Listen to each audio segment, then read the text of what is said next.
I can buy a cake whenever I want. It doesn't have to be my birthday. 45, 50, 45, 40, 35, 30. He's gonna go. Holy cow. Big Red Junkies. Day by day. Day by day. He gets better and better. We get better and better. Team is champion.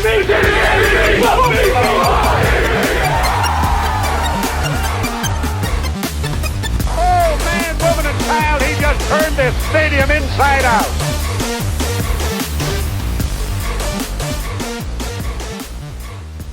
What's up, Big Red Junkies? We are here on National Signing Day, or the early signing day, I guess. And it is finally time for us to break down some players that we know we actually have coming. Thank God. Because I am so done with my sister's uncle's boss's best friend who got kicked out of a bar. That bouncer that kicked him out knows this one guy that, talked to this other guy that it's a guarantee. It's like, oh, God, can we just... That was pretty reliable information. Oh. Yeah. No, there's some good stuff. This last week was exhausting. It was, but I know you don't enjoy it as much as I do. I'm not totally saying that in a bad way. I'm not totally saying that in a bad way. I'm just saying, everybody thought that they knew everything. Yeah. That's what I'm talking about. And well, everybody did know everything until they didn't. Yeah. Yeah. Until it all changed. There were a lot of changes that happened this year. Yes. The a lot of changes. NCAA football offseason is becoming like the NBA offseason. Like, everybody's moving around. Nobody knows where everybody's going to end up next year. It's fucking wild, man. Super teams are coming together. It's nuts. Yeah, it's getting a little wild. But before we get jumping into anything too serious, I want to talk about this. This is Malachi Coleman's book, Coleman 15, Fly Like Kai. This is the sponsor for today's show. We'll drop the website where you can go out and pick one up. It's a really cool story. It looks like a children's book completely. Like, it could be a children's book, but it's his story.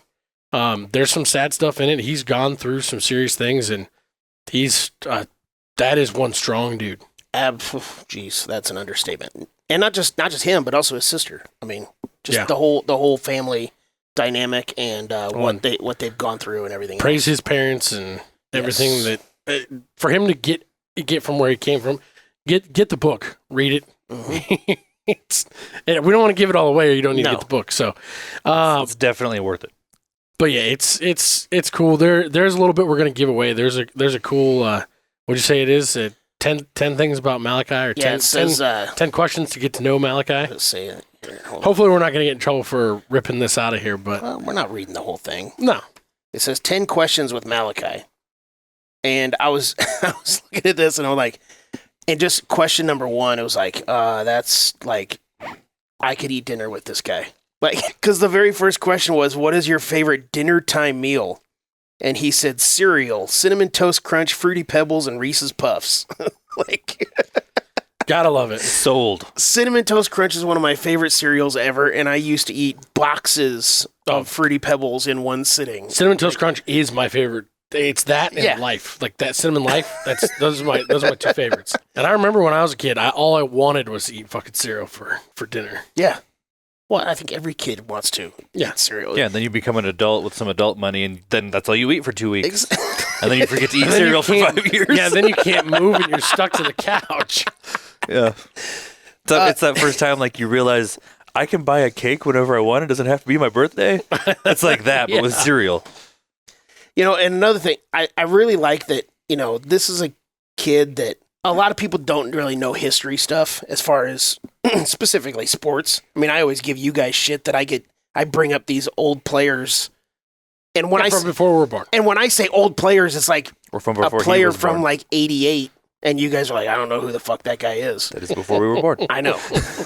But, like I was asked, a person you'd like to have dinner with from the past. And he said, Bo Jackson. Yeah. That's probably not a guy that I would think that, somebody in this generation would bring up. But, well, I mean, if you think about, like, him specifically, he was listed as a preseason freshman freaks list. Like, he's a freak athlete. Bo Jackson, freak athlete. Like, probably the most freak athlete of all time. Him and Ken Griffey.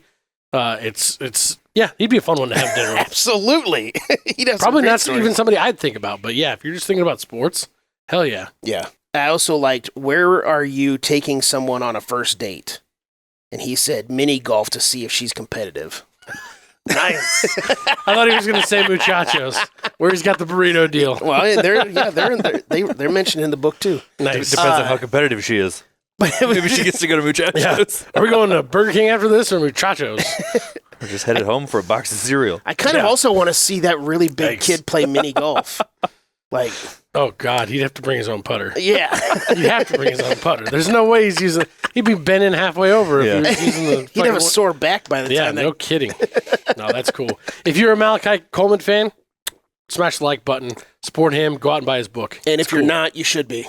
From what I understand, all this money goes to his NIL. It's all going over to him, which I think all of his NIL stuff right now he's putting towards his foundation anyway. So Yeah. Yep. it's all going to a good cause. Go check it out. It's a really good story. Going from Malachi Coleman, speaking of him, he's got to get the ball, and we got to throw it to him now. We actually got two. Not the guy we all thought a week ago. If you'd asked us a week ago, we thought for sure Kyle McCord was on here. He's on his way. It was going to be a done deal. As we found out today in Matt Rhule's press conference, he never actually got an offer. He came to Lincoln. Everybody was putting in predictions that he was coming here. But according to Matt Rhule today, he never offered a transfer quarterback. Well, no wonder he left disappointed.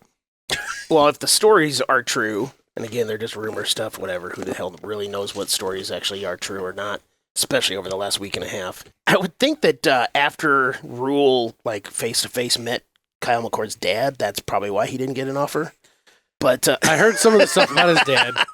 I think I Rhule is. didn't. You guys got to share. Well, so apparently Kyle McCord's dad was a little controlling. Well, he's not only controlling, he's meddling. Yeah. He's I'm going to call the coaches. I'm going to call the news stations. I'm going to call up. There's a couple big time national podcast guys out there that are dumping all over him. I think it's Jason McCord is his name. He was a quarterback long time ago, not very good, and just dumping on this guy because he's calling up. You need to keep my son's name out of your mouth because they're calling him soft. Like, there's a big time Ohio State podcast out there that's actually a national one, but he's from Ohio State, and he straight up calling Kyle McCord out for leaving. He's like, what are you leaving for? And it's not just like his dad stuff, whatever. Did he call Urban Meyer too? Well, that's what I was actually going to go to. Urban Meyer even called it out. He's like, it just doesn't make sense. Yeah. Why are you leaving Ohio State where you've been the starter and you won 11 games? Like, you're the incumbent. Yes, you're going to have to compete for your job next year. You're not going to get a guarantee. I think you're not going to have to compete everywhere. I think, you made the point last week or 2 weeks ago that's what he was looking for. That Kyle McCord was, kind of getting scapegoated for them losing the Michigan game. And was their offense as dynamic this year? Not necessarily. But, I mean, the numbers that he put up, we would take them. We'd take them in a heartbeat last year. Also, what a lot of people were saying, the biggest thing that Kyle McCord was that he was not Justin Fields and he was not CJ Stroud. Yeah. And you know how many other people are not Justin Fields and CJ Stroud? Pretty much everybody. Exactly. Yeah. Yeah. Like, they were expecting CJ Stroud part 2, and they didn't get it. That doesn't mean that they got a bad quarterback. They were just used to something else, and they got this. They had a team that was more competitive this year with Kyle McCord, a lesser quarterback than they've had for the last probably 4 or 5 years at least. They had a team with a better shot at making a title run this year than CJ Stroud did the entire time he was there.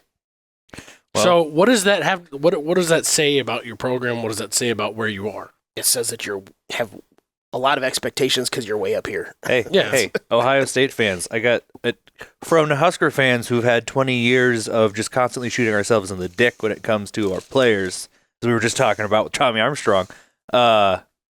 Maybe be appreciative of what you do have. Yeah, because it is what it is. The Kyle McCord thing, from what I understand and the way it played out, the way it looks, he was looking for a guaranteed starting position. Matt Rhule was never going to give that to him. Nope. And the He's moment not going to give it to anybody. The moment those words came out of his mouth when he came to Lincoln, because he came to Lincoln, there's pictures of him in Lincoln. Mm-hmm. He was here. He was here for a real visit. Him and Julian Fleming. Julian Fleming has not signed someplace. They weren't here together, though. They were not. Okay. They were not. Julian Fleming came in the day that Kyle McCord left. Yes. They were technically here at the same time, but not for the same thing. They passed each other on the street. It was, and Julian Fleming has not signed anywhere, and we are not out of the running for him, from what I understand. So that's interesting because he was originally after Kyle McCord signed. crystal ball projections, 99% he's going to Penn State, and now all of a sudden that's been rolled back a little bit. So I think some of those transfer guys, at least the bigger ones that are out there that have a bunch of opportunities, they're going to take their time trying to figure out where they're going. Some of the schools needed some of those transfer guys to make a decision before signing day in order to grab some of the signatures that they got today, but that wasn't what Rhule was doing. I think he's truly wanted to get his class signed.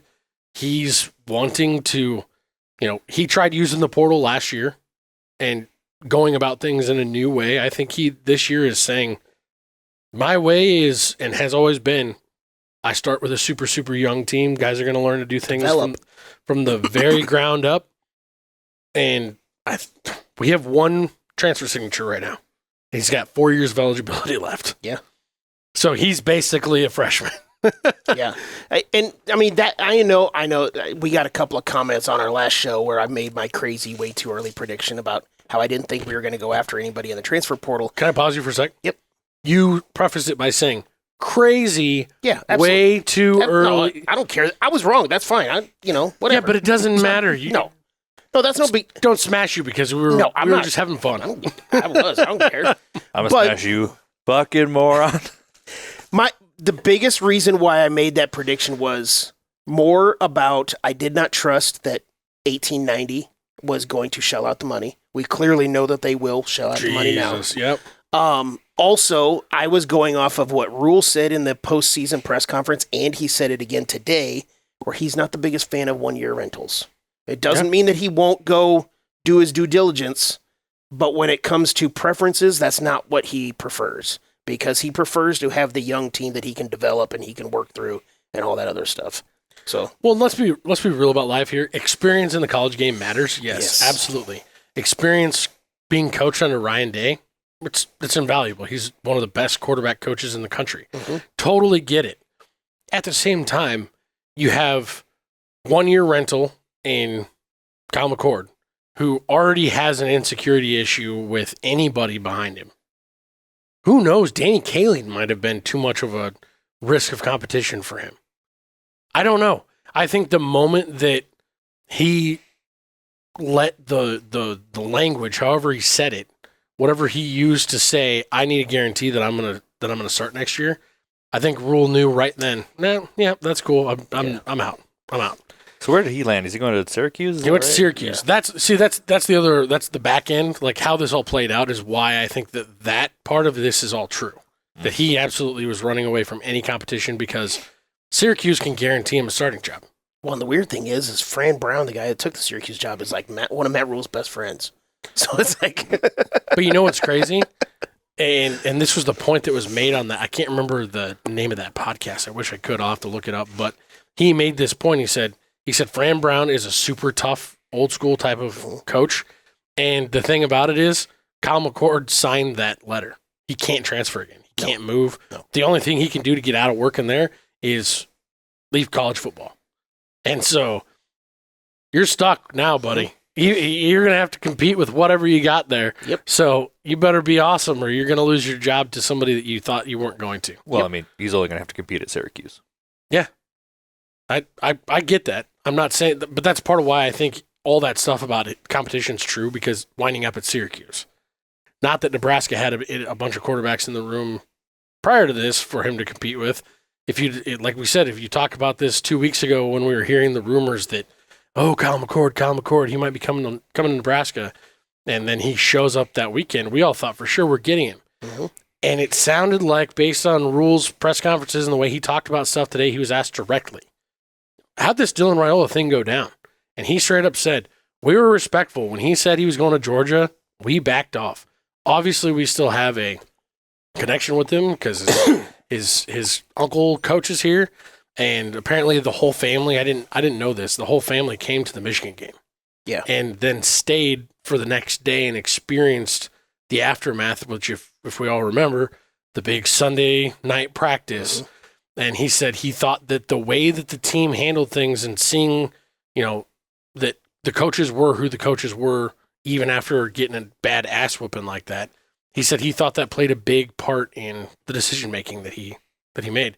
And this sounded like basically Rhule got a text message last weekend hey, coach, I think I want to come to Nebraska.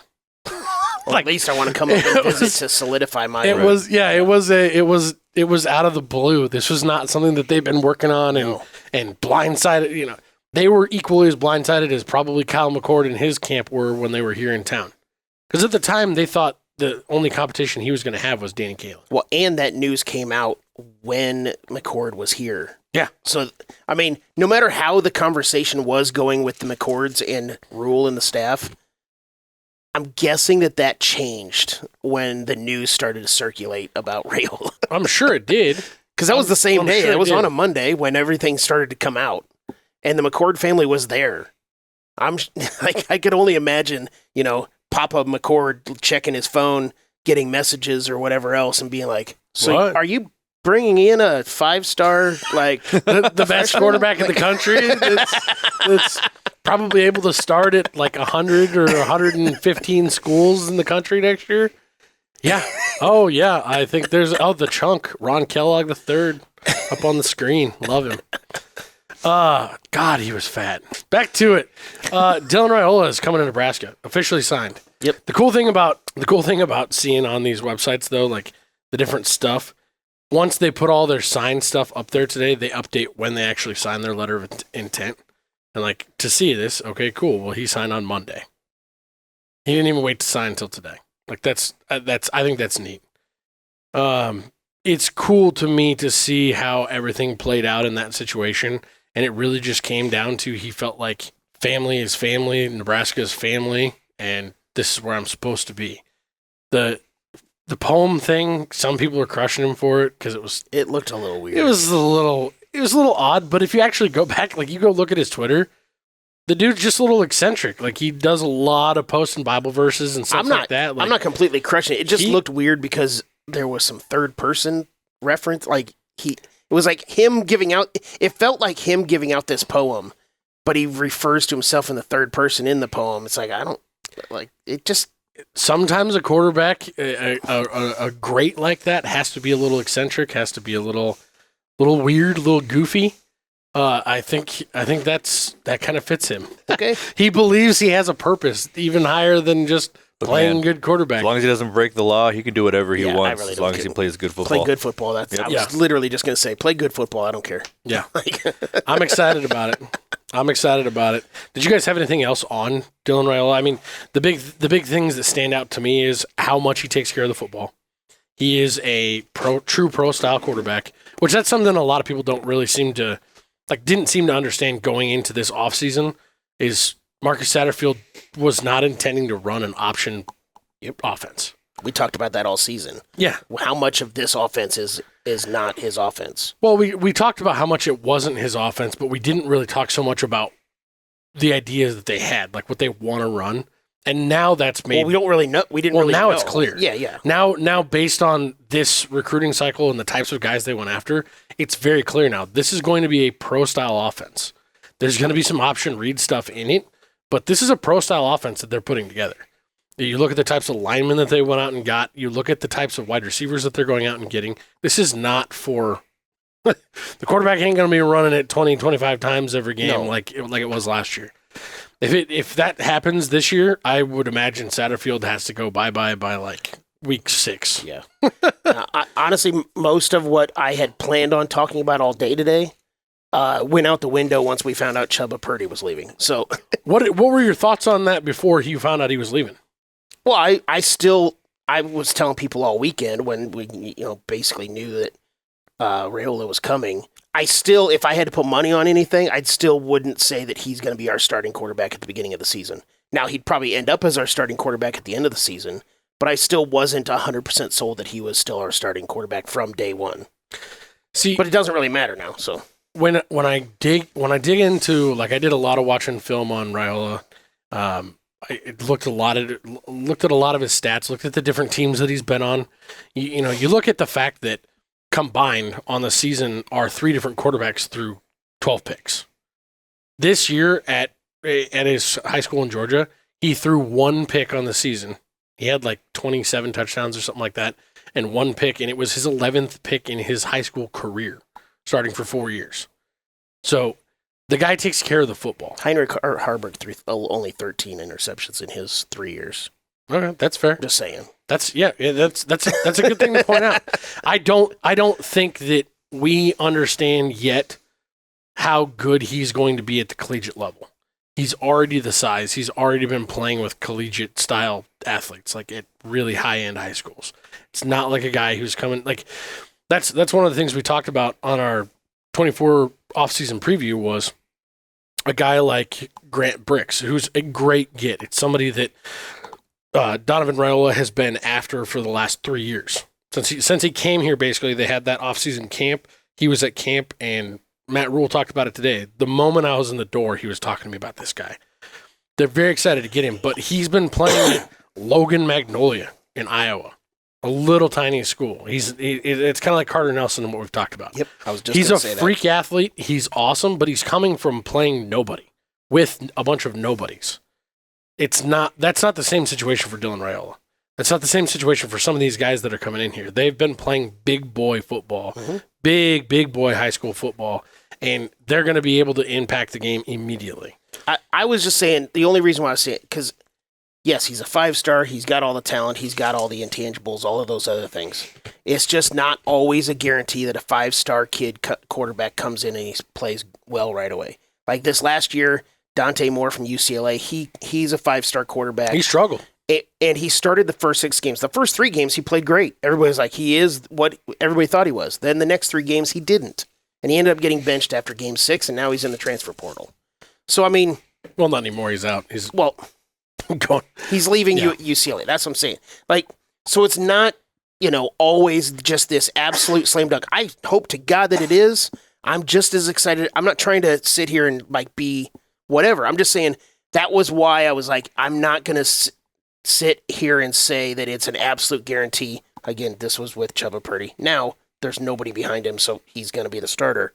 But I was not 100% sold that he was the day one starter. Again, I thought he'd end the season as the starter for one reason or another. I just wasn't 100% sure that he was going to be the starter. I think the cool thing about... I was prepared to come in here and do a shot bet with you on who the starter was, the game one starter was going to be. I would have still taken Raiola because I don't think that Rhule would have guaranteed Raiola you're going to be able to start, but I also do think Rhule told Raiola, I guarantee you will have the opportunity to win that starting job. I mean, he said it today in the press conference. He said Haarberg and Purdy deserve a chance to compete for the starting job. And he propped up the quarterback room, all 4 of the guys, Kalen, Raiola, and Haarberg and Purdy, and talked about how there's going to be a competition and all that stuff. Now, of course, you could say that that's lip service coach speak, probably. I don't think it is. I don't. I think he truly, he believes that competition breeds excellence. Yes. A rising tide raises all ships sort of a mentality. Yep. And I think that that's how they sold Danny Kalen on staying. Mm-hmm. I think they said, hey, look, man, you've already gone to multiple quarterback camps with this guy. You compete right alongside of him. You beat him in an accuracy contest not fucking 5 months ago. Come here, stay here, and compete with him. Iron sharpens iron. Get better. Mm-hmm. Be the guy that we can redshirt this year. You'll still have eligibility left when he's ready to go to the NFL in 3 years. Then you're going to be really freaking good in 3 years. Not to mention, if Raiola is as good as everybody thinks he's going to be, you go get some of that rub and then take it somewhere else and play if you want. That too, if you're going to do that, that's fine. There's also a chance Raiola gets hurt in game 3 and then Kalen winds up starting the rest of the year. You never know how this is going to play out. My assumption moving forward is going to be that Raiola is going to be the guy. He's going to come in. He's going to be the dude. I think everybody needs to take a step back and not think he's winning a Heisman in year 1. He's going to have struggles. He's going to have concerns. Rhule's talked about both places, Temple and Baylor. He used a starting quarterback in the first year, and they struggled. They weren't 5-star best quarterback in the country talents. P.J. Walker and Charlie Brewer. No. Yeah. Who? P.J. Walker's in the NFL. No, okay. Backing up. Who's backing up? He plays every once in a while. He plays. He's a spot starter guy. Is he a special teams guy? No, he's a quarterback. Plays every once in a while. No, I'm kidding around. But my point is, he's out there and catches the ball. He's been in the league for a long time. Yeah, no, I get the joke that I'm trying to get to is that everybody in college football who knows anything about college football has known Dylan Raiola's name for 3 years. Mm-hmm. Like, this dude is known. This dude's going to come in and be the dude, is my assumption, but he's still going to struggle. He's still going to have his growing pains. We're going to have bad games. He's going to probably, like you alluded to by comparing Harburg to him, he's probably going to have more turnovers than we're going to assume. I don't think anybody's going to assume we're going to average, like, we're not going to be asking, is it going to be 3.5 or 4, over under 3.5 turnovers a game next year? It fucking better not be. No. Well, and the other thing is, and this is not criticizing the players that are on the team now, but the proven talent that we have. Like, I mean, we have a lot of potential. We have a lot of good players. Unfortunately, they get injured a lot, specifically running back. Obviously, Malachi's got tons of potential. Jalen Lloyd's got tons of potential, who's only played 2 years of football. We've got guys that have the potential, but we don't have anything proven. You know, a lot of people also bring up the Adrian Martinez starting game 1 for Nebraska, and that's great. And the fact that he's in the building to be able to help Dylan Raiola possibly would try to deal with something like that is great. Why did you not develop? What happened? But you look at what Adrian Martinez, and granted, obviously we didn't have a great record Adrian Martinez's first year, but everybody loved Adrian Martinez and the potential that he was going to continue to have. But Adrian Martinez's first year, he had an established Stanley Morgan who ended up with over 1,000 receiving yards. He had J.D. Spielman who had 800 receiving yards. Divine Ozigbo, who had 1,000 rushing yards that year. NFL tight end Jack Stoll that year. Like, he had talent around him. Does Raiola have... Yes, there's more talent around him now. There's more talent on this team next year. Established, proven talent. Not established and proven. That's what I'm saying. That's not what you said. You said talent around him. I did say proven talent. That's what I said at the very beginning of this. Talent around him, and you've got that's where the injuries that we had this last year are going to help us this coming year. Well, because as long as they stay healthy, yes. I'm talking about the young guys right now that did stay healthy. I'm talking about the Malachis and the Jalen Lloyds and the other guys that, you know, him shouting out Jeremiah Charles, a red shirt last year, being able to see what those guys are going to look like and do this coming year, a whole year under Rhule system, a whole year getting into college shape, growing. You're all 19 and 20 now instead of 18, 19, 17, some of them. It's going to be a big difference, I think, in the guys that we saw get a little bit of touch and play time this last year. And you bring in a guy who just, even if our new quarterback, whoever he is, let's assume we don't know who it is, even if he just manages the game better and doesn't turn the ball over, we win more games next year. With the guys we had at the experience level they were at. You bring in the fact that we're bringing back guys. Our offensive line is going to be a lot deeper and a lot more talented this next year. Even if we were playing true freshmen this coming year, there's more talent to be had now than there was. Everything is going to be better across the board, including our wide receiver core. The only big question that's back there, you mentioned Divine Ozigbo being a 1,000-yard rusher. Who the hell is going to be that guy for us? Because Gabe Irvin looks like he's trying out for the Mr. World strongman competition right now. He's so yoked.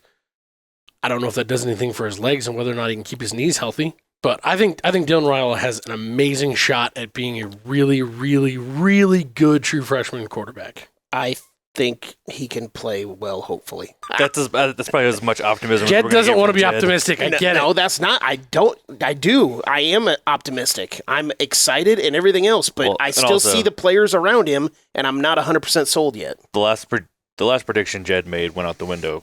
Yeah. Immediately. He's not making any predictions. He's like, I'm done. He's not making any projections whatsoever. No predictions, nothing. I'm out. Yeah, that's me. And this may be the most unbelievable night in Cornhusker football history.